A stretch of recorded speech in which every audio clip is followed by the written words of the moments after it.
ശബരിമലയുടെ സമഗ്ര വികസനവും തീർത്ഥാടകരുടെ സുരക്ഷയും സുഖദർശനവും ലക്ഷ്യമിട്ട് 2006 തയ്യാറാക്കിയ മാസ്റ്റർ പ്ലാൻ പദ്ധതിയുടെ പ്രവർത്തനങ്ങൾ ഉടൻ തുടങ്ങും.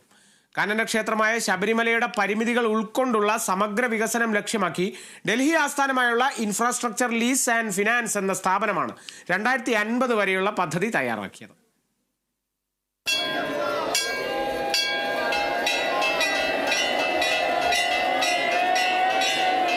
2007 സംസ്ഥാന സർക്കാർ ശബരിമല മാസ്റ്റർ പ്ലാൻ അംഗീകരിക്കുന്നത്.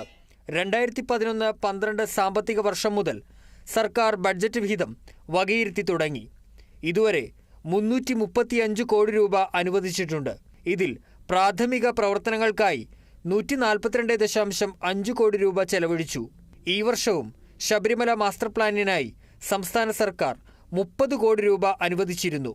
പമ്പ ഹിൽ ടോപ്പിൽ നിന്നും ഗണപതി കോവിലിലേക്ക് പാലം, ദർശനം പൂർത്തിയാക്കിയ തീർത്ഥാടകരെ പമ്പയിലേക്ക് മടക്കി അയക്കാനായി മാളികപ്പുറത്തു നിന്നും ചന്ദ്രാനന്ദൻ റോഡിലേക്ക് ഫ്ലൈ ഓവർ, പ്രസാദ മണ്ഡപം, തന്ത്രി മേൽശാന്തി മഠങ്ങൾ, തിരുമുറ്റ വികസനം, സന്നിധാനത്തെ അന്നദാന മണ്ഡപം, തീർത്ഥാടകർ താമസിക്കുന്ന സ്ഥലങ്ങളിലെ സുരക്ഷാ സംവിധാനമൊരുക്കൽ, നിലയ്ക്കൽ ബേസ് ക്യാമ്പിൽ സുരക്ഷാ ഇടനാഴി, പിൽഗ്രിം സെന്റർ നിർമ്മാണം തുടങ്ങിയവ ഉൾപ്പെടുന്ന പദ്ധതികളാണ് മാസ്റ്റർ പ്ലാനിൽ ഉള്ളത്.